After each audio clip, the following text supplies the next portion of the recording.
Good morning. I am told there are three public speakers. First, Jan Wells.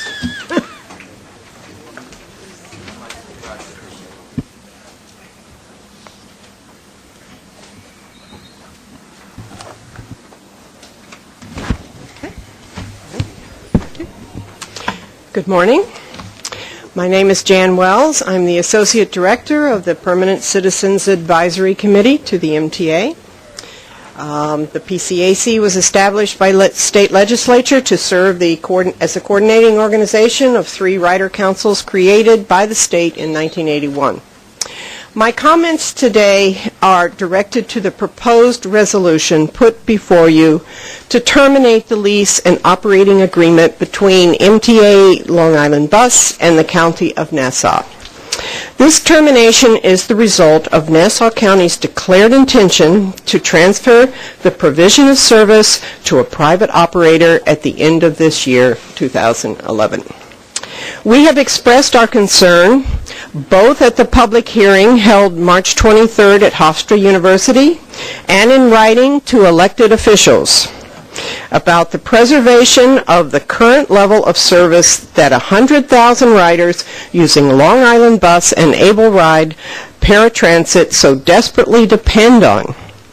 We have been clear. The PCAC is strongly opposed to any action that will destroy a vital link to work, school, and health care for those in Nassau County with limited resources and few other transportation options. This current proposal to authorize the termination of the operating agreement with Nassau County seems at best premature and at worst a recipe for disaster. The board should not be voting on a scheme that currently has no real foundation and no backup plan in the case of operational or financial difficulty. What happens when, for whatever reason, the so-called privatization plan fails to work or results in cuts in service, or fares have to be increased dramatically? The riders will again be stranded. Either the service that they need will not be there, or they will not be able to afford it. And if the private operator fails to perform, will Long Island Bus become an orphan and dumped back into the MTA Board's lap as an emergency measure? This proposal is one that could set the stage for a future transit crisis. Before terminating this agreement, we need to make sure that there is a long-term solution to maintaining comprehensive bus service in Nassau County. The financial needs are a challenge. Please conclude your remarks. Not impossible. Elected officials must find the permanent necessary resources to assure that Long Island Bus will have a secure future for the riders, for the economic health of Nassau County and the region. Thank you. Thank you. The next speaker is Brian Young, followed by Vincent Pelliccia.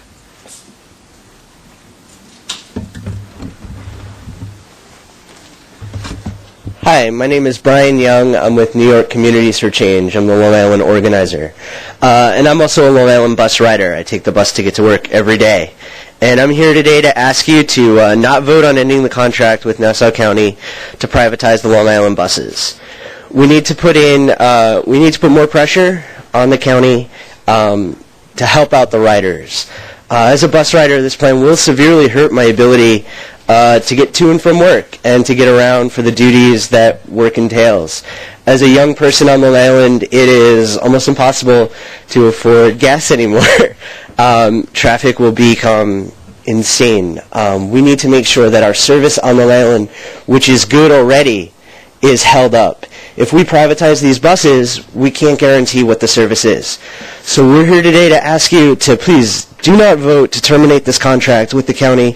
Continue to work with them and make sure that we continue to have quality bus service on Long Island. If you push back the resolution, you can give yourself more time to work with the county and also to see what the county's plans for privatization are and to see if they adequately serve Nassau County, or if they're really going to just hurt us and take away our buses.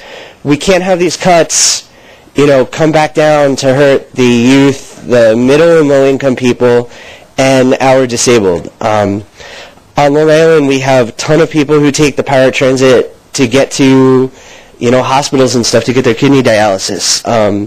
We have our college students who take the bus to get to, some of our great colleges, including Nassau Community College. And many of our low and middle income workers rely on the buses to get to work every day. There's no way to go from the North Shore to the South Shore without taking a bus. And if we lose the MTA service, we will not have that anymore. So we're here today just to ask you again, please don't vote. We believe it's premature until you see what some of the other plans on privatization are. Thank you.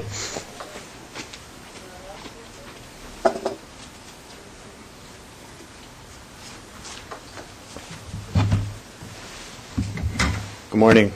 My name is Vincent Pilecchia, General Counsel of the Tri-State Transportation Campaign, a regional policy watchdog organization working for better transit and transportation policy in New York, New Jersey, and Connecticut.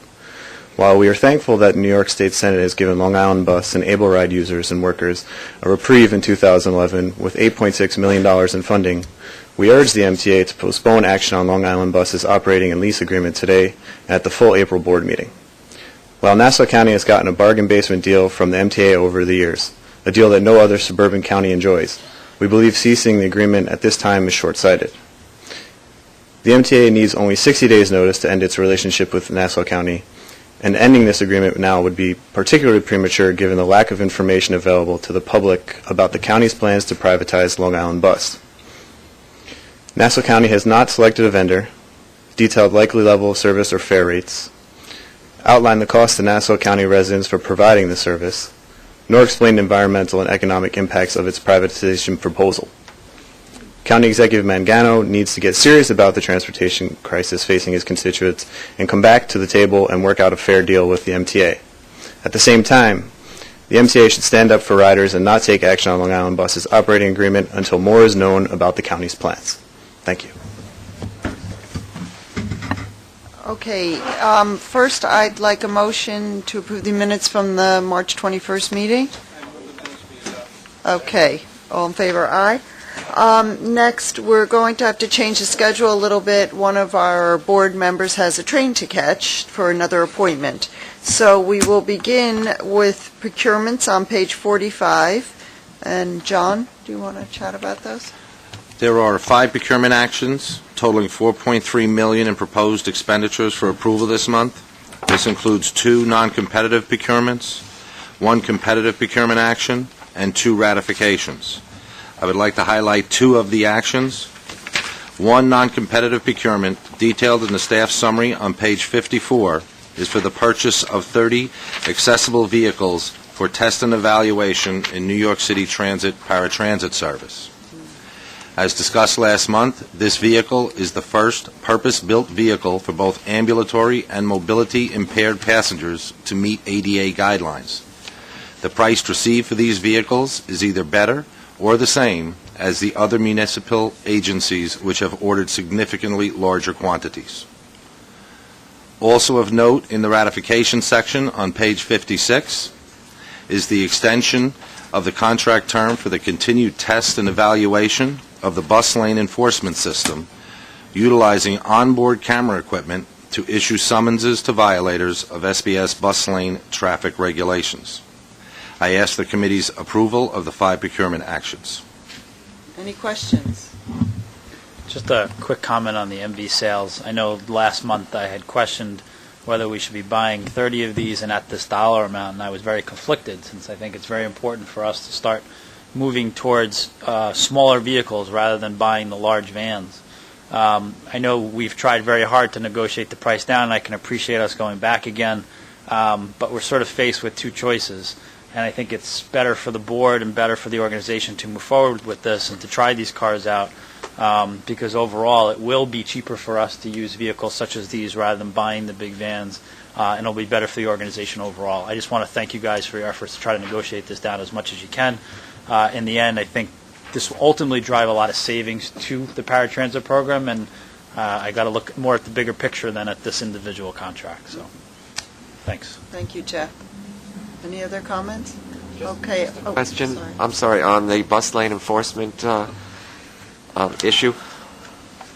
We're also getting vehicles that something is going to be mounted on, and the vehicles are going to traverse these bus lanes in order to catch offenders. Is that what I'm reading? The test program includes two non-revenue vehicles, basically Jimmys, four-wheel, or passenger sedans, if you will. Those are our vehicles. Those are our vehicles. What we're doing under this procurement is just adding additional equipment to two articulated buses that are already in our fleet. So we're not getting any new vehicles under this procurement. We're just equipping them. Oh, okay. That's correct. And this is only going to be used for the 1st and 2nd Avenue initially? Is that the idea? To Correct. test them? Correct. Thank you. Satisfied? Oh, okay. And yes, sure. On the MV1s, what's the warranty on these? The manufacturer's warranty? I think it was 7 years. I can't. Yes, we've got extended warranties Right. on body. Microphone. Yes. We've got, on the structural, we have 5 years, 175,000 miles, and we have a bumper-to-bumper that's 3 years, 36,000 miles. And that's more And than. we also have powertrain at 5 years, 75,000 miles. We have a rust-through at 5 years, 100,000, and it's robust. And the parts on these, are we going to have to go with the original equipment manufacturer, or can we? Fortunately, the transmission and engine are Ford products, so they're fungible. But the rest of it. Well, the rest of it, this is a specialty-built Okay. vehicle. So Yeah. we're going to be okay. Okay, I'd like a motion for these 5 procurements. A second? All in favor? Aye. Okay, so moved.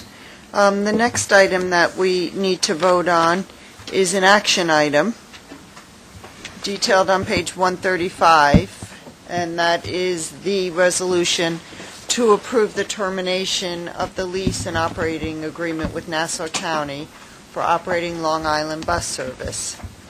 And this is in conjunction with the privatization of the Long Island bus service. I wanted to know first if there are any comments about this resolution. Pat? Nancy, in light of the fact that the county concurs with termination of the lease agreement, and second, that the MTA faces the fiscal realities that we're all aware of, and third, the county's determination to pursue alternative provision of bus service in the county, giving the county 8 months prior notice seems to me reasonable and appropriate, and accordingly I support the resolution. Okay. Are there any other just comments? I have a question. The county can terminate this agreement just as much as we can. That's correct? So why is board action actually necessary here if the county has decided to go this route and will give us notice of it? Is this resolution necessary, especially given the fact of a previous resolution by the board? It's our responsibility to help a smooth transition take place. Until we know that there is a decision to terminate and cease service, we're not in a position to start that transition. So to me, the best thing to do would be for the board to take action so that we can start this transition early for the benefit of riders and the county and the ultimate operator of the system. My concern is that we're taking action, sort of putting our stamp of approval on a plan that's not complete. On a plan, NASA says we're going to privatize it. There's no one selected. There's no real plan in place. And my concern is for the riders. I mean, if you were at the public hearing, there was one person after another who felt that they were going to be abandoned, and I don't want the MTA to be the agency that says, well, we abandoned you. I think it should be clear that this is Nassau County's responsibility to operate this bus service, and that we're going to do the best we can. And I'm not sure if this resolution actually says that, or that we're in a way saying, yeah, fine, Nassau County, we agree with you 100%. And I'm concerned that November, December comes around, and we're stuck with this thing being thrown back in our laps. Well, again, I would be more concerned that November, December comes around and it be taken away and there is no time to affect an orderly transition. And there's so many issues here, and it's so complicated, that to start earlier, to me, is the wisest decision. And we will continue to provide the service because of the financial benefits provided to us from the State Senate. Service will be the same, but we can operate this smoothly, and again, it will work for everyone's benefit to do it orderly. So. Mark? I think that the concerns about the practicality of the private takeover are obviously widespread, and it seems to me that the way the benefits or problems with doing that are in fact going to be developed and become real and something that people can actually see and make informed decisions on is to go forward as this resolution would authorize us to in fact develop how the transition could take place so that it's not just a we should do it this way, we should do it that way. It's actually a developed proposal in terms of what is meant by the choices being made here. Mitch? I think from Suffolk County's part, our position is if this is what Nassau County wants, and this is clearly what Nassau County wants, this board should agree with what the county wants. The county executive has made it clear this is the direction they would like to go. They have 8 months to figure out how to go that way. I think doing the resolution now actually benefits the county and MTA than it would, as was pointed out, if we do it later on. The more time there is, I think the better it is for everybody to create a system that either is a private system that can operate in that regard or not. And that's obviously Nassau County's decision to make. It's not this board's to make. I think this board has played a major role in ensuring that the riders have been protected. Actually, the riders are protected by this board for the last 30 years, if you want to look at it in that context, far beyond the terms of the contract, especially the last 10 years when Nassau County did not fully pay their share. So I think this board, both what we've done over the last 10 years and what we've done since this issue was raised, has taken an utmost importance to protect the rider in every way possible. I think our acceptance of the money from the State Senate to continue the situation this year is an example of that. I can tell you from Suffolk County's perspective, they look at it as a situation, and maybe the other counties look at it the same way, and maybe even the city of New York, where the county that didn't uphold its part of the bargain got $8 million more than everybody else got, because Suffolk County does not get any of this money and lags far behind in how much money it gets to subsidize its own bus system, which is basically subsidized almost entirely by the taxpayers of Suffolk County, as is Westchester and as are the other suburban systems. So that's a fairness issue, that's an equity issue for the state legislature to determine, but obviously that has not worked in Suffolk County's favor. But in this situation, at this moment in time, if this is what Nassau County wants, I think it's what this board should do, and I will vote in the affirmative. One last comment. So let me just get this straight. Without this resolution, the staff chairman would not have the power to negotiate with Nassau County. That's right. Okay. Alan, and then I agree with all the people who have spoken about the service cuts and or elimination that are going to take place in Nassau County, and I think that commuters there are going to be really in for a rude shock when this goes into effect. However, and I've attended all of the public hearings that we've had over the years on service out there, and I have described the plight of the Nassau County bus rider as one of the most desperate in our entire region, and I feel very strongly about the need to advocate on their behalf. However, the policy choice as to how this gets done is not ours. Okay, the policy choice as to how the government of Nassau County will spend its money is Nassau County's. And they've made that policy choice, and if I lived in Nassau County, I would be up in arms over it, but they're the ones who are elected to, in fact, make these choices. Having been informed of that choice, our job is to effectuate as smooth a transition as possible, while remaining willing to relook at this if the Nassau County government chooses to have us relook at it. I think the second speaker today said something about we need to put more pressure on the county. Continuing to pay for service doesn't put more pressure on the county. The fact of the matter is that if allowed to go on forever, my sense of it is that the county would allow us to assume the obligation forever. It allows them to free up money for other purposes. That is not fair to all of the other participating regions within our authority region, and as such, I do not believe that we should do that. So I will support the resolution. Thank you, Alan. Lastly, Andrew? Actually, everybody's points are really well taken, and everybody's actually right in what they've said. You should be concerned about what's going to happen when the county takes over, and the MTA has subsidized it for far too long. I mean, all of that is true. But my question is, who owns the vehicles, and what happens to the vehicles the day the county takes over? Do they lease them? Are they using their own vehicles? Do we get them back? What? The vehicles are the county's. There's certain, I think the fare boxes are ours, but the vehicles are the county's property. And they have been all along? They have been all along.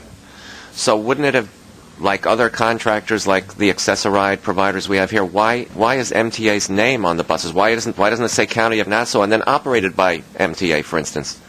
I don't know. Very good question. Okay, there are no further comments. I'd like a motion to move this action item. And a second? All in favor? Okay, so moved. Now on to sort of the normal schedule. There are no changes to the work plan this month? Correct. Okay. Operations, the highlights, please, for John. February? Oh, Darrell. Yeah, John. Sorry. Good morning. Sorry. The performance highlights for the month of February of 11 and the past 12 months are on pages 11 and 12 of the committee book. For the month of February, combined bus MDBF was down 19.2% compared to February of 10 levels. AM and PM pullouts, as well as completed trips, also declined slightly from February of 10. Over the 12-month period ending February 11, combined MDBF fell by 5.4% compared to the prior 12-month period. AM pullouts fell less than 1% and completed trips by 1.1%. The number of buses over 12 years of age has increased by 37% in the past 12 months, and they now represent almost 1/4 of the total fleet in both MTA Bus and New York City Transit. We'll give it to Steve, not Steve, but Wayne Galante for Steve Vidal for safety. Thanks, John. Our comments on January's customer and employee safety performance refer to the results listed on page 13.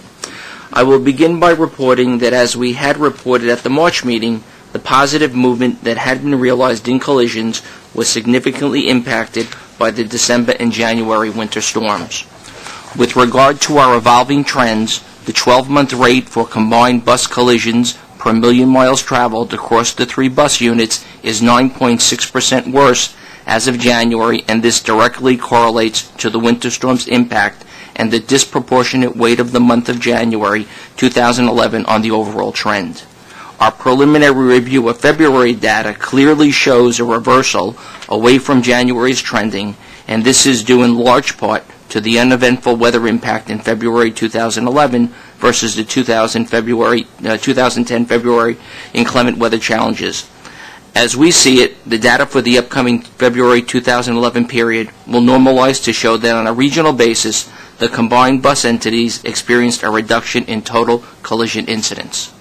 When looking at the rate of collision injuries, we have the same perspective noted at last month's meeting, in that we are not seeing any discernible trends consistent with the performance or overall movement of the collision rates. For the month of January, for example, we actually had a decrease of more than 4% in the overall injuries across the three agencies.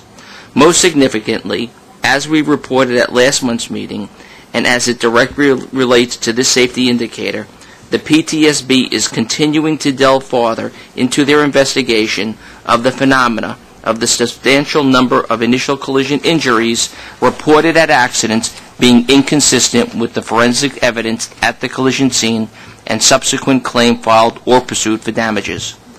The 12-month rates for both customer accidents and customer accident injuries are still continuing to move steadily in the right direction on a regional basis since we addressed these issues in March of last year. To assure continued forward movement in this area, we are supplementing the training initiatives and oversight controls that have been developed and implemented. Finally, the 12-month rate for employee on-duty lost time accidents now stands at 1.4% worse than the 2010 level, and this is directly related to the impact of the winter storms where, for example, virtually the entire increase in IOD cases for the month of January 2011 versus 2010 was weather-related. And similar to our collision performance, we are seeing the negative trends mitigate in February as the weather impacts diminish. Now I'd like to introduce Tom Charles for Paratransit Report. Good morning. The Paratransit Report is on page 15. For the month of February 2011, Access-a-Ride paratransit ridership increased by 8.8% compared to February 2010 levels. Able Ride ridership increased by 0.6% from February 2010 levels. Over the 12-month period ending February 2011, there was a 3.6% increase in Access-a-Ride requests for service. Able Ride experienced a 10.9% decline in requests for service over the 12-month period. The prime reason for the year-to-date decline in Able Ride was the elimination of non-ADA trips implemented mid-year 2010.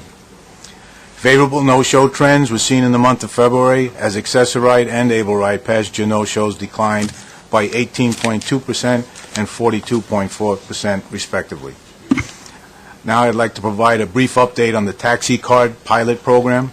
Since the launch on December 15th, the total number of yellow taxi trips paid through prepaid debit card is now 4,689 at an average fare of $12.70 per trip, inclusive of gratuity.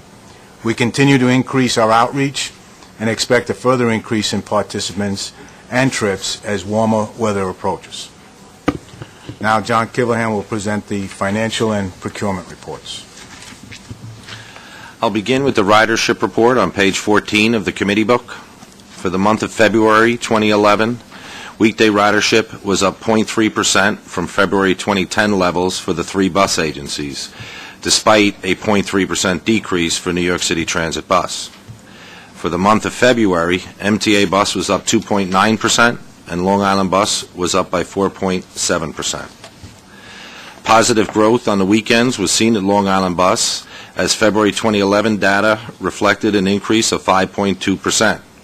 However, February weekend ridership fell by 5% in New York City Transit Bus and 1% in MTA Bus.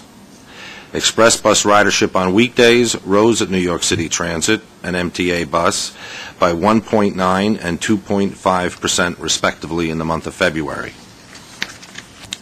Moving to the revenue and expense report, as summarized on page 16, year-to-date February 2011 farebox revenues were down across the board when compared to the operating budget, primarily because of weather-related impacts. MTA Bus was 0.4% below budget, Long Island Bus was down 3.3%, and New York City Transit Bus was down 7.1%. February 2011 non-reimbursable expenses reflect favorable variances for each agency.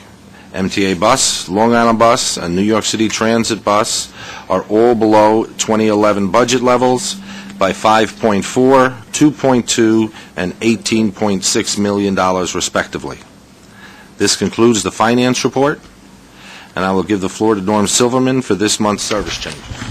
Good morning. There are 4 service changes included as information items in this month's agenda, 1 for MTA Bus and 3 for New York City Transit, as well as a presentation of the July 2011 bus schedule changes for New York City Transit. The MTA bus change on page 57 of the book represents a revision of the Q113 limited stop path in Queens to allow for more direct travel between Jamaica and Far Rockaway along Guy Brewer Boulevard and Rockaway Boulevard.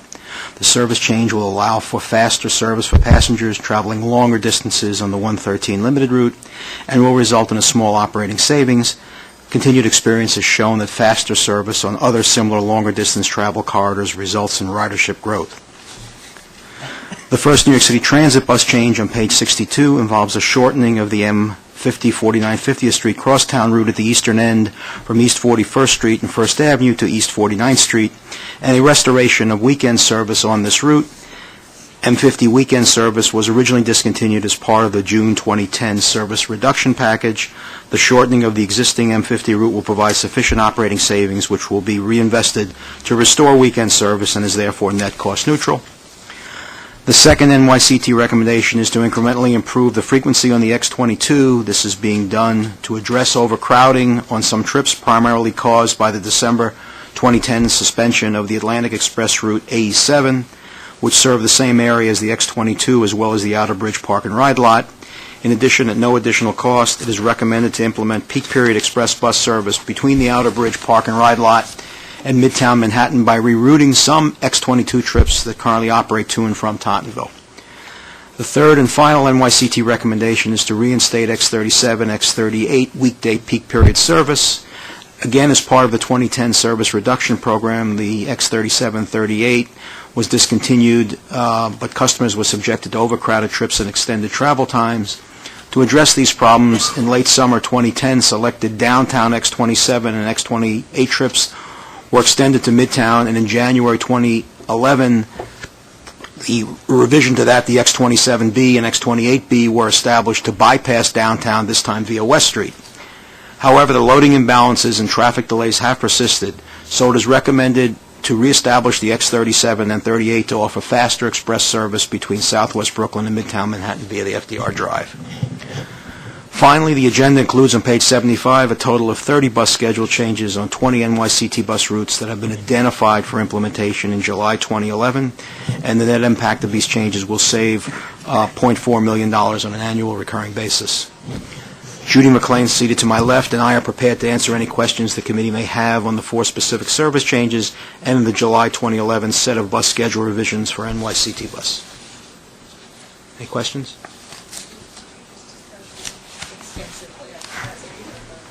Okay. Having received that, I'll turn the floor. Well, we don't need a vote. We've done that. Information items? This month's materials, beginning on page 80, also include for the committee's information a review of the MTA Bus and Long Island Bus 2010 actual results against the final estimate and the modified adopted budget. The New York City Transit Department of Bus review is contained within the consolidated New York City Transit financial data. And I believe that concludes our agenda for today. Any questions? I just would like to make a happy comment that Darrell Irick has been promoted to, I mean, when you hear all this, I don't know when you're going to get some sleep, Senior Vice President of Transit Buses, the President of MTA Bus Company, and the President, for now, of Long Island Bus. So I would like to congratulate you. T-shirt which says all that, but it'll take another 6 weeks. Yeah, exactly. There isn't enough room on it. Just take a moment to thank my staff and everyone on the board for the last 4 or 5 months. Chairman Walder, President Prendergast have been extremely supportive, and I promise you to do an extremely good job. Okay. Oh, you're doing